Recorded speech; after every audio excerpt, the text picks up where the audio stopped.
Stocks getting crushed again today amid a trade war of words between China and the U.S. The turmoil sent the Dow on a roller coaster ride, down as many as 450 points, although closing off the lows as the deal deadline rapidly approaches. And U.S. and China trade negotiators are meeting right now. Kayla Tausche is outside the U.S. Trade Office in Washington with the developing details. Kayla.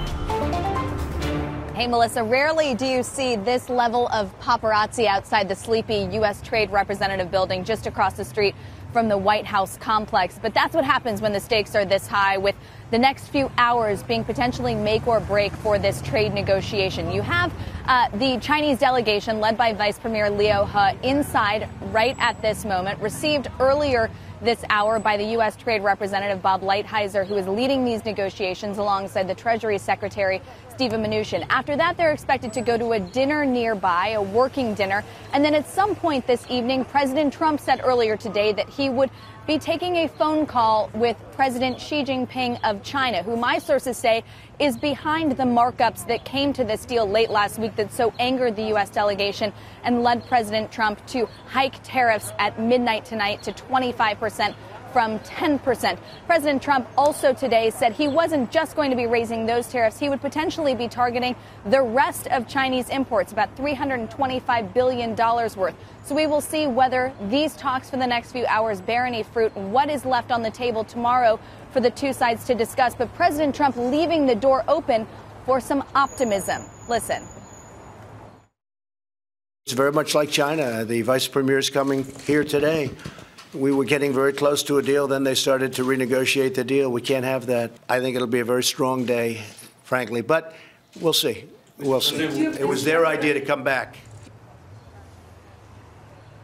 A strong day, but we'll see. Of course, the next day could prove very instructive, Melissa, for the next steps in this trade fight. Yeah, or the next tweet.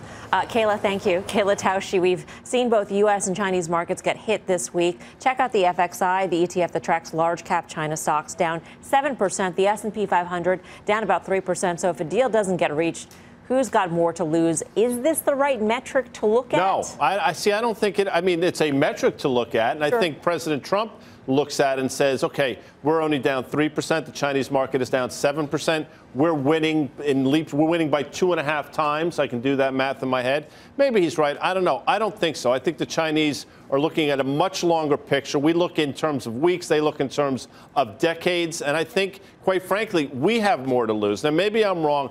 I don't think the Chinese have any interest in making a deal at any time soon. I think we're getting strung out. You're going to have tweets saying we're close, we're not close. Market goes up and down. But this is now 15 months after the fact, give or take, when it started in March of 2018. And me personally, I don't think we're any closer now than we were 15 months ago. Without getting overly dramatic on this, which I never do, but I do think if we really want the global economy to be strong, the implications for the U.S. economy are such that if you think about where we were a year ago when the global economy was clicking on all cylinders, it was actually probably more 15 months ago.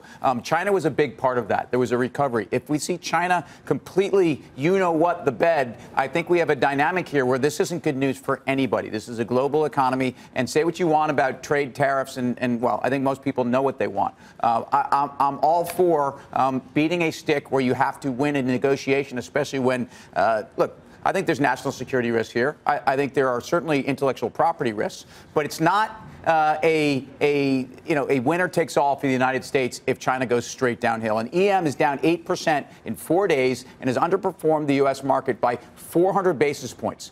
So, yes, markets are asking questions later.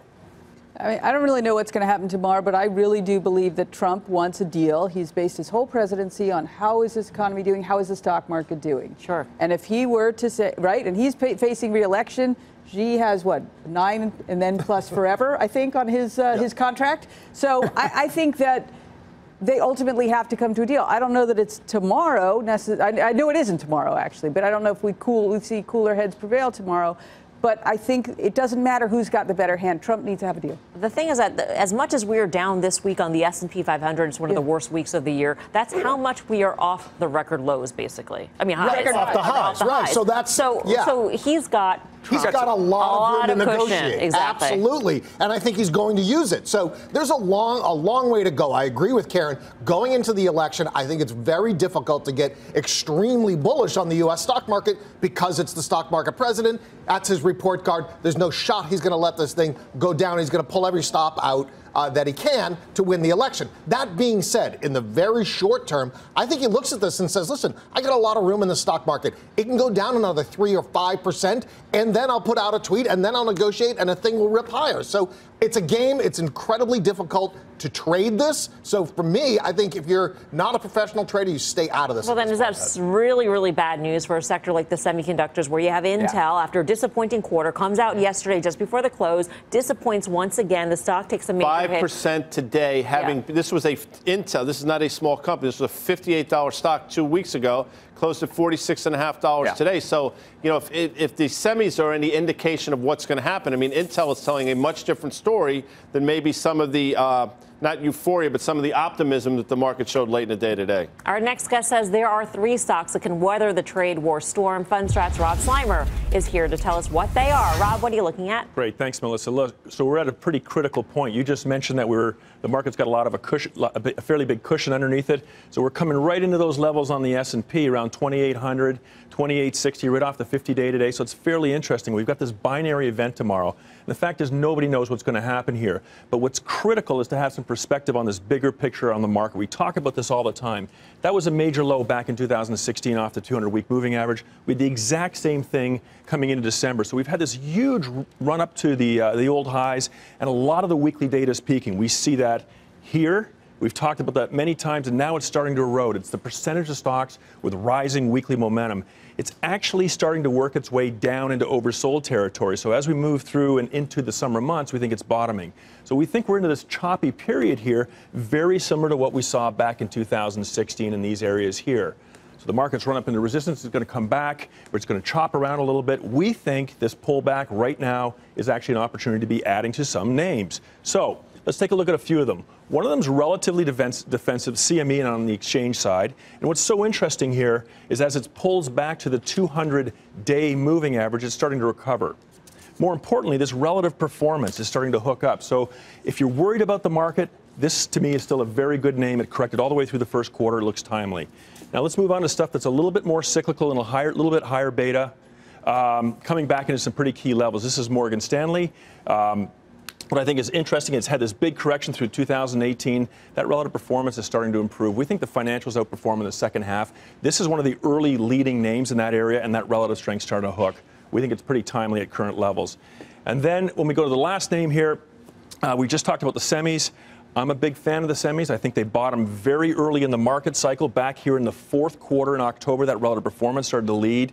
They've had a big move. We want to be buying this near-term pullback in AMAT. I continue to think this is a perfect proxy for the cyclical recovery that we're seeing across the stock market and global assets globally. And we want to be buying this pullback. So those are the 3 names that we like. All right, Rob, why don't you come on over to the desk? Evan will bring the chair over. Evan does a great job with that chair, doesn't he? The chair and the flipping burgers. Flipping burgers the other day. It's talented. That's how it starts. That we raise. Okay, Rob. A lot of people today were making a lot out of the 50-day moving average for the S&P 500, 2860. Do we have to defend that level? I don't think we do. It certainly was nice to see it be defended today. We've got this binary event. I don't think anybody knows what's going to happen tomorrow or next week, but holding the 50-day was a positive point. But that big band of support going back to the fourth quarter, around 2,800, I think is much more important. The 200-day is down at that level as well. We've been looking for a 3 to 5% pullback. We're in that range. I don't think we go materially lower. So you liked Applied Materials, and I'm wondering if the semiconductor index overall looks as good in your view. It does. It's in fact, it's more extended than AMAT is. In fact, if you think about what KLAC looks like, so it's just had this big drop-off last week. I think that's really healthy. It's not great for investors to see those kind of drops. We've had so many growth names and so many cyclicals run so hard in the first quarter. They're starting to pull back. It's not the end of the world. Yes, Intel's action today was terrible, but if you look at Google, which also had a similar drop last week, it's holding right around the 200-day. So I don't think it's going to be smooth sailing here for the next, call it 6 weeks or so, but I think we're in a chop. We do want to buy these pullbacks. You have to stay focused on the longer-term view. So, Rob, I'm curious then on CME, to me, looks like a momentum trade, right? Looks like it wants to break out. Is that something I should wait for a pullback on? No, I think you should buy it right here. Okay. We've been using it. We actually get on it. Hold on one second. Let me do some hedging featured it in trades. March. We were early and wrong, but we're back to even on the name. But I think it's almost a counter-cyclical name. Gives you a little bit of defensive performance. The exchanges tend to act fairly well in an ugly tape. I think it's a great name to own it here. Rob, you can make an argument that there's 4 or 5 different asset classes where the charts look like they're at the precipice. Which is the most important to you? In terms of a single market? Whether it's credit, whether it's the dollar, whether it's, is there anything that's part of your mosaic? Boy, I think it is a mosaic. I'm not sure there's any one single one. What I think is so fascinating is the dollar hasn't given up hasn't rallied on this volatility that we've seen. And you saw the 210 curve start to steepen That's today. bullish for you. Yeah, I think it's a good sign. I think that we're not seeing credit explode. We're not seeing the dollar spike. We're not seeing gold spike tremendously. Overall, I think this is a messy period. Stocks are overbought. They need to unwind. They're going through a consolidation. I think this is an opportunity. Rob, thank you. Rob Sluymer of Fundstrat. You've been on CME for a long time. Big fan, Terry Duffy, who watches this show. He's been on a number of times. He actually does. He does. Yeah, I know. I just said that. Unlike all the other almost. people who you say watch the show and don't. Mel, But anyway, please. go ahead. Valuation is fair. They do a great job.